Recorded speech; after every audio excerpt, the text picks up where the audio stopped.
Short story recommendations. இப்போ வந்து நீங்கள் ஒரு பிகினராக இருந்தீங்க அப்படின்னா ஷார்ட் ஸ்டோரிஸ்லேருந்து ஸ்டார்ட் பண்ணலாம். ஏன் அப்படின்னு கேட்டிங்க அப்படின்னா ரொம்ப கம்மியான பேஜஸாக இருக்கும்.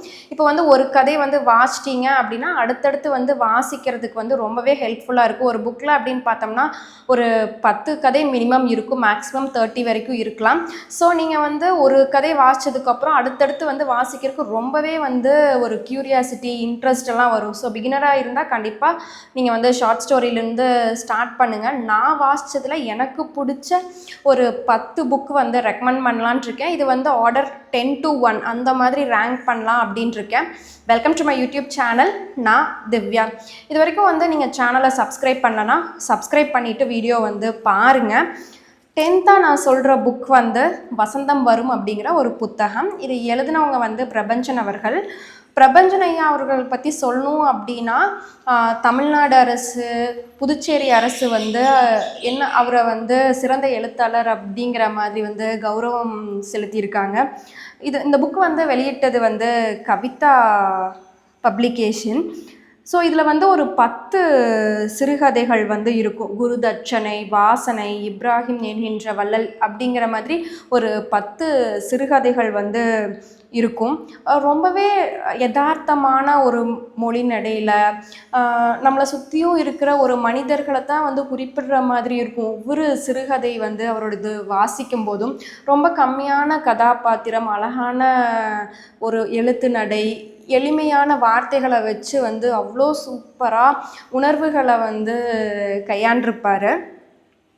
ஸோ அடுத்தது 9th நான் சொல்கிற புக் அனுத்தம்மா அவங்களுடைய ஒரு புத்தகம், ருசியான கதைகள் அப்படின்னு ஒரு புத்தகம். இது 23 கதைகள் அந்த புத்தகத்தில் இருக்குது. அனுத்தம்மா அவர்கள் பற்றி சொல்லணும் அப்படின்னா அவங்க 22 நாவல் எழுதியிருக்காங்க, 300 சிறுகதைகள் எழுதியிருக்காங்க, 15 நாடகம் எழுதியிருக்காங்க. அது மட்டும் இல்லாமல் சிறுவர் நூல்கள் அப்படிங்கிற மாதிரி நிறைய விஷயங்கள் எழுதியிருக்காங்க.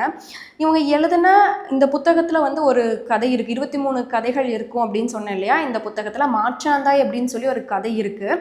அந்த கதை ஜெகன் மோகினி அப்படின்னு சொல்லி ஒரு இதழில் சிறுகதை போட்டியில் தங்க பரிசு வாங்கியிருக்கு அந்த கதை. அதை பற்றி ஆல்ரெடி நான் ஒரு வீடியோ, ஒரு பாட்காஸ்ட் மாதிரி போட்டு நம்ம சேனலில் இருக்குது.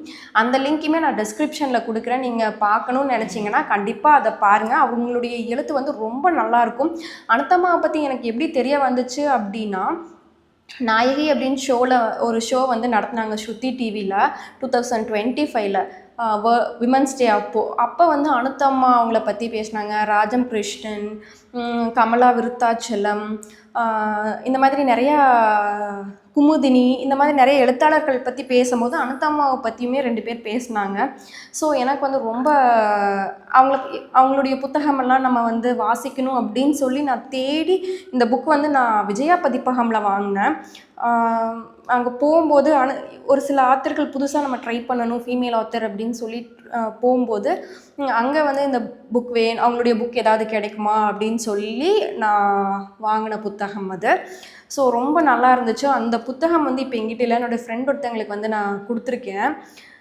ஸோ கண்டிப்பாக வாசிக்க வேண்டிய புத்தகங்கள்லாம் அதுவுமே ரொம்ப எளிமையான மொழியில் எழுதியிருப்பாங்க. அதே சமயம் உணர்வுகளை கடத்துகிற மாதிரியுமே இருக்கும். அடுத்தது புதைமணல் அப்படிங்கிற ஒரு புத்தகம், அரவிந்தன் அவர்கள் எழுந்தது, காலச்சுவடு பதிப்பகம்.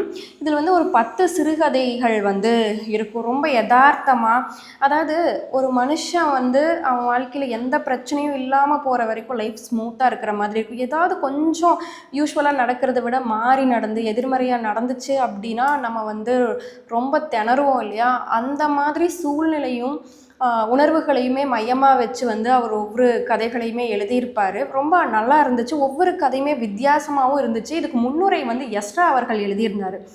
ஸோ இது 8th என்னுடைய கவுண்ட்டு. அடுத்தது நம்பர் 7 அப்படின்னு சொன்னோம்னா பிரபஞ்சன் ஐயா அவர்களுடைய ஒரு புத்தகம், ஒரு ஊரில் 2 மனிதர்கள் அப்படிங்கிற ஒரு புத்தகம். இது 16 ஷார்ட் ஸ்டோரிஸ் இருக்கும் அந்த புத்தகத்தில். நற்றிணை பதிப்பகம் அந்த புக்கு 160 பேஜஸ் வந்து இருக்குது. இதில் வந்து எனக்கு வந்து ஒரு ஊரில் 2 மனிதர்கள் கதை பிடிச்சிது. மாமன் உறவு அப்படின்னு ஒரு கதை இருக்கும், அது ரொம்ப நல்லா இருந்துச்சு. அம்மா அப்படின்னு ஒரு கதை இருக்கும். அதாவது கணவனை இழந்த ஒரு மனைவி வந்து சிங்கிள் பேரண்ட்டாக வந்து குழந்தைய வளர்ப்பாங்க. உளவியல் ரீதியான நிறைய கஷ்டங்கள் அவங்களுக்கு வந்து வரும். ஸோ அவங்களுடைய ஆனால் அந்த குழந்தை வந்து வளர்ந்து வந்தால் தான் அது எல்லாமே புரிஞ்சுக்க முடியும். ஸோ அவ்வளோ அழகாக வந்து அதை எக்ஸ்ப்ரெஸ் பண்ணி எழுதியிருந்தார். இப்போ நான் சொல்கிற 10 புக்குமே வந்து பிகினர்ஸ் வந்து வாசிக்கக்கூடிய புத்தகங்கள் தான். அதையுமே நான் சொல்லிடுறேன். அடுத்தது நம்பர் 6 அப்படின்னா நகரம். சுஜாதா அவர்கள் எழுதின ஒரு புத்தகம்.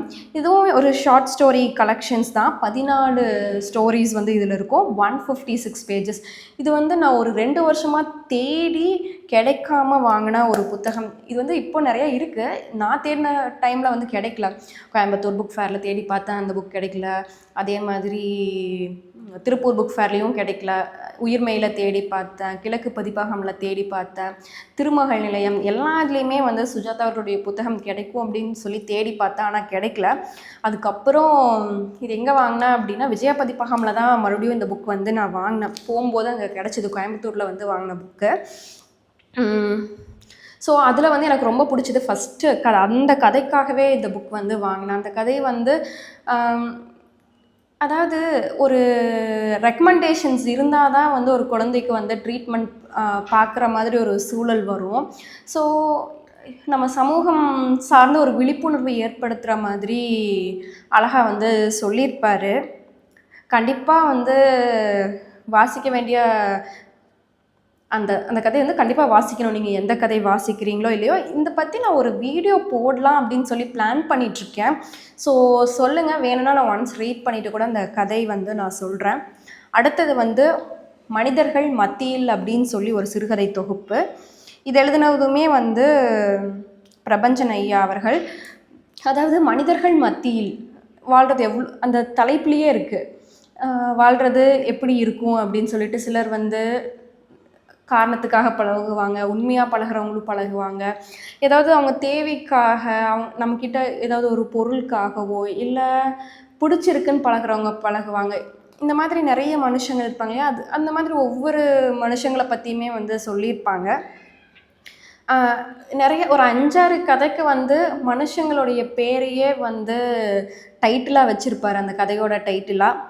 ரொம்ப ஒரு நல்ல புத்தகம், கண்டிப்பாக வாசிக்கலாம். ஏன்னா அவர் வந்து ஒரு இன்டர்வியூவில் சொல்லியிருந்தார், இந்த புத்தகம் வந்து ரொம்ப ஒரு சிறப்பான புத்தகம் அப்படிங்கிற மாதிரி நான் கேள்விப்பட்டிருக்கேன். ஸோ அதனால் இது வாசிக்கணும் அப்படிங்கிற மாதிரி தோணுச்சு. அடுத்தது வந்து நம்பர் 4 பறவையின் வாசனை, கமலாதாஸ் அவர்கள் எழுதினது. தமிழில் வந்து நிர்மாலயா அவர்கள், காலச்சுவடு பதிப்பகம்.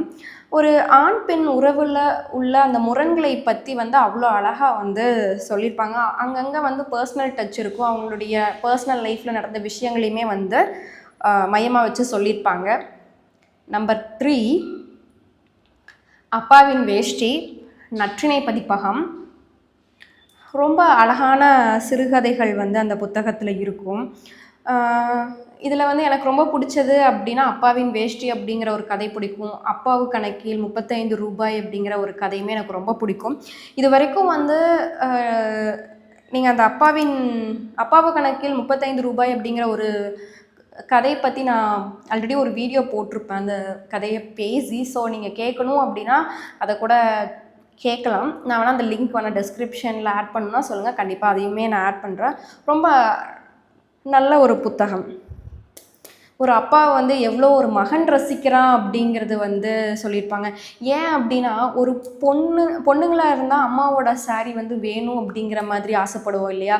இது கொஞ்சம் சற்று வேறு மாதிரி வந்து அப்பாவுடைய வேஷ்டி மேலே அந்த பையனுக்கு எவ்வளோ ஆர்வம், எவ்வளோ ஆசை அப்படிங்கிறத வந்து அவ்வளோ அழகாக வந்து எழுத்தாளர் பிரபஞ்சன் அவர்கள் வந்து சொல்லியிருப்பார். இதை பற்றி நான் ஒரு எழுதியெல்லாம் வச்ச ஸ்கிரிப்ட் வந்து அந்த கதையை பேசணும் அப்படின்னு சொல்லிட்டு, அப்பாவின் வேஷ்டி அப்படிங்கிற சிறுகதையை ஆல்ரெடி நிறைய வீடியோஸ் இருந்ததுனால நான் அப்படியே ஸ்கிப் பண்ணிவிட்டேன். இப்போ அந்த ஸ்கிரிப்ட் எங்கே இருக்குன்னு தெரியல.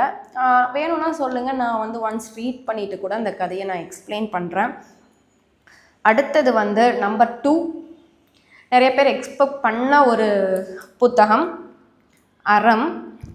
12 சிறுகதைகள் வந்து இருக்கும். ஜெயமோகன் அவர்களால் எழுதப்பட்டது. இந்த புத்தகத்தை பற்றி சொல்லணும் அப்படின்னா, மாயாஜாலம் அவருடைய ரைட்டிங் வந்து அவ்வளோ சூப்பராக இருக்கும். அதில் ஏதோ ஒரு ஒரு ஒரு நல்ல ஃபீல் இருக்கும் அது வாசிக்கும்போது. எனக்கு ரொம்ப பிடிச்ச கதைகள் அப்படின்னு சொன்னோம்னா, வணங்கான் பிடிக்கும், யானை டாக்டர் பிடிக்கும், பெருவழி பிடிக்கும், சோற்றுக்கணக்கு பிடிக்கும். இப்படி சொல்லிகிட்டே போகலாம். அந்த புத்தகத்தில் உள்ள எல்லா கதையுமே வந்து ரொம்ப பிடிக்கும். ஸோ இதை பற்றி நம்ம பேசலாம் அப்படின்னு சொல்லி ஆல்ரெடி டிஸ்கஸ் பண்ணியிருக்கோம். ஸோ நம்பர் 1 நினைவுத்தி அப்படிங்கிற ஒரு புத்தகம். இது வந்து காலச்சுவடு பதிப்பகம். 263 பேஜஸ். எழுதினவங்க வந்து கமலா விருத்தாச்சலம் அவர்கள். இது வந்து புதுமை பித்தன் ஐயா அவங்களுடைய மனைவி எழுதின ஒரு புத்தகம்.